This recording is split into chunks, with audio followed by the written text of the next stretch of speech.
First தடவை try பண்றச்சு கூட கொஞ்சம் பிஞ்சு வந்தது. இப்போ வந்து சூப்பரா வருது.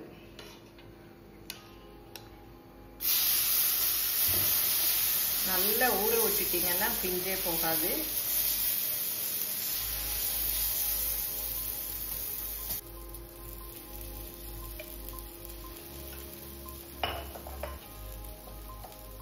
அடுப்பை மீடியம்ல வச்சு வேக வைக்கணும். இப்போ ஒரு பக்கம் வெந்துருச்சு பாருங்க, நல்லா அப்படியே எடுக்க வருது. அப்படியே திருப்பி போட்டுக்கலாம்.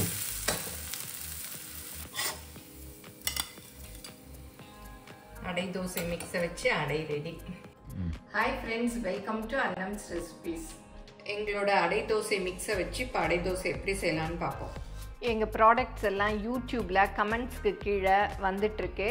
அதில் போய் கிளிக் பண்ணிங்கன்னா அதோட ரேட்டு டீட்டெயில்ஸ் எல்லாமே இருக்கும். அதை கிளிக் பண்ணி நீங்கள் வேணுங்கிற பொருளை ஆர்டர் பண்ணி வாங்கிக்கலாம். உங்களுக்கு எவ்வளோ வேணுமோ அவ்வளோ மாவு எடுத்து நீங்கள் ஊற வச்சுக்கலாம். இது வந்து 1/2 கிலோ பேக்கிங்.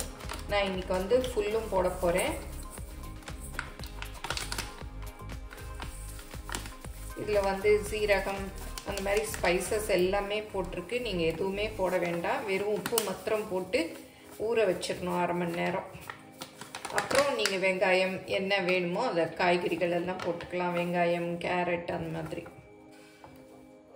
நல்லா பிரித்து கொட்டுறச்சையே பெருங்காயம் வாசம் சூப்பராக இருக்குது. பெருங்காயமெல்லாம் நீங்கள் போட வேண்டாம், உப்பு மாத்திரம் போட்டுக்கிட்டால் போதும். போட்டு நல்லா மிக்ஸ் பண்ணி விட்டுருங்க. இது சுடுறதுக்கு ஒரு 1/2 மணி நேரம் முன்னாடி தண்ணி ஊற்றி ஊற வச்சிடணும். கருவேப்பிலை எல்லாமே போட்டிருக்கோம். நீங்கள் ஃப்ரெஷ்ஷாக கருவேப்பிலை போடுறதுனாலும் போட்டுக்கலாம். தண்ணி பார்த்து ஊற்றிக்கங்க.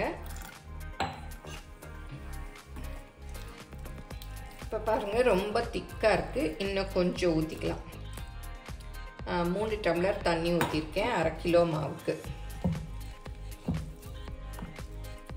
இதில் வந்து சீரகம், மிளகாய், கருவேப்பிலை, பெருங்காயம் எல்லாம் போட்டிருக்கு. உப்பு மாத்திரம் போட்டுட்டு கரைச்சி வச்சா போதும். கரைக்கிறதுக்கு இந்த மாதிரி விஸ்க் வச்சுக்கோங்க, அப்போ தான் வந்து நல்லா கரைக்க வரும். இப்போ கையிலே கரைச்சிட்டேன் பாருங்கள், நல்லா மிக்ஸ் பண்ணிட்டேன். கை தான் நமக்கு சரி, நல்லா மிக்ஸ் ஆயிடுச்சு. இதை அப்படியே மூடி வச்சிடலாம். அப்புறம் ஊற்றுறச்சு அது ரொம்ப திக்காக இருந்தால் தண்ணி பார்த்து ஊற்றிக்கலாம். குறைஞ்சது ஒரு 1/2 மணி நேரமாவது ஊறணும். அதுக்கு மேலே ஊறினாலும் ஒன்றும் இல்லை. அடை மாவு ஊறுறதுக்குள்ளே தேங்காயை எப்படி ஸ்டோர் பண்ணி வச்சுக்கலாம் அப்படிங்கிற டிப்ஸ் பார்த்துட்டு வந்துடுவோம். எல்லாருமே ஸ்டோர் பண்ணி வைப்பீங்க, தெரியாதவங்களுக்காக இப்போ பார்க்கலாம்.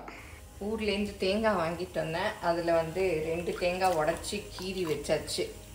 ஏன்னா ஏதாவது அரைக்கிறதுக்கு வந்து நம்ம யூஸ் பண்ணிக்கலாம். அப்புறம் 2 தேங்காய் வந்து உடச்சி வச்சுருக்கேன். இதை திருகி வச்சிட்டோம்னா நம்ம பொரியலுக்கெல்லாம் போட்டுக்கலாம்.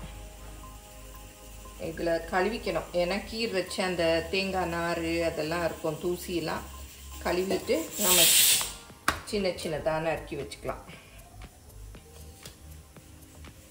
ஏன்னா ரொம்ப பெருசாக இருந்தால் அரைப்படாது. அதனால் இந்த மாதிரி நம்ம நறுக்கி வச்சுக்கிட்டோம்னா ஈஸியாக இருக்கும். ஓரளவுக்கு மிக்சியில் அரைப்படுற அளவுக்கு அப்படியே என்ன கத்தியில் ஸ்லைஸ் பண்ணி வச்சுக்கணும். இந்த மாதிரி செஞ்சு வச்சுக்கிட்டோம்னா தேங்காய் அழுகி போகாமல் இருக்கும். வெளியிலே வச்சா சில சமயம் அழுகி போயிடும். ஏற்கனவே ஃப்ரீசரில் இருந்த தேங்காய் பாருங்கள், இது ஒரு 15 நாள் 20 நாளைக்கு மேலே இருக்கும். அது கொஞ்சம் தான் இருக்குதுன்னு வாங்கிட்டு வந்தேன். இப்போ இதை அப்படியே போட்டு மூடி ஃப்ரீசரில் வச்சிடலாம். இதெல்லாம் திருவி வச்சுக்கலாம். ஏன்னா நமக்கு பொரியலுக்கெல்லாம் இந்த மாதிரி துருவி போட்டால் தான் நல்லாயிருக்கும். அரைக்கிறதுக்கெல்லாம் இந்த மாதிரி கீறி வச்சுக்கலாம். நீங்கள் எல்லோரும் நிறைய தேங்காய் இருந்தால் எப்படி ஸ்டோர் பண்ணுவீங்க அப்படிங்கிறதையும் மறக்காமல் கமெண்ட்டில் சொல்லுங்கள். இப்போ 1/2 மணி நேரம் ஆயிடுச்சு. ஊறிடுச்சான்னு பார்ப்போம். பாருங்கள், நல்லா ஊறிடுச்சு, சூப்பராக ஊறிடுச்சு. இப்போ நம்ம வேணுங்கிற வெஜிடபிள்ஸ் எல்லாம் போட்டுக்கலாம். தேங்காய், துருவின தேங்காய், அப்புறம் துருவின கேரட்,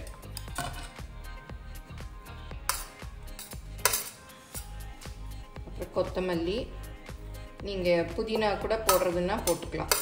அப்புறம் பொடியாக நறுக்கின வெங்காயம், அப்புறம் கருவேப்பிலை.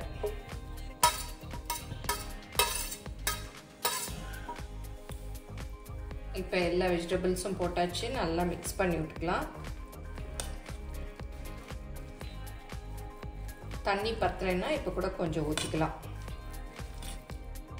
ஒவ்வொருத்தங்களுக்கு திக்காக அடை பிடிக்கும், ஒவ்வொருத்தங்களுக்கு ரோஸ்ட்டாக பிடிக்கும். அதுக்கு பார்த்து நம்ம தண்ணி ஊற்றிக்கணும். இப்போ எல்லாம் நல்லா மிக்ஸ் பண்ணியாச்சு. அடை ஊற்றிடலாம். நீங்களும் சுவையாக சமைக்கணுமா? எங்கள் மசாலா பொடிகளை யூஸ் பண்ணி பாருங்கள். அதெல்லாம் வாங்கணுன்னா ஸ்க்ரீனில் வர்ற வெப்சைட்டுக்கும் வாட்ஸ்அப் நம்பருக்கும் போய் ஆர்டர் பண்ணிங்கன்னா நீங்கள் வேணுங்கிறத வாங்கிக்கலாம். தோசைக்கல்ல கொஞ்சமாக எண்ணெயை இந்த மாதிரி தடவிக்கணும். அப்போ தான் பரப்ப வரும். நிறைய ஊற்றிட்டா பரப்ப வராது.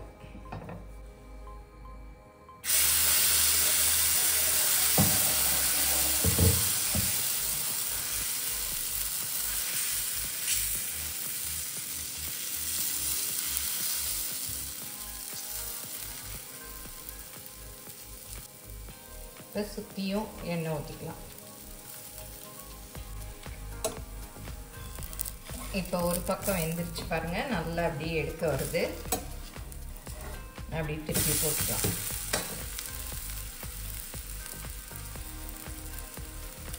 அடைக்கெல்லாம் கொஞ்சம் எண்ணெய் நிறைய விட்டால் தான் நல்லாயிருக்கும். பாருங்கள், பிஞ்செல்லாம் போகலை. நல்லா அப்படியே வந்துருச்சு.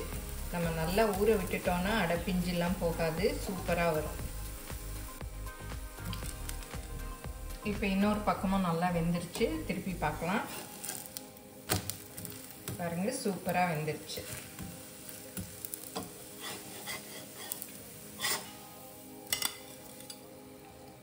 அடை தோசை மிக்ஸை வச்சு அடை ரெடி.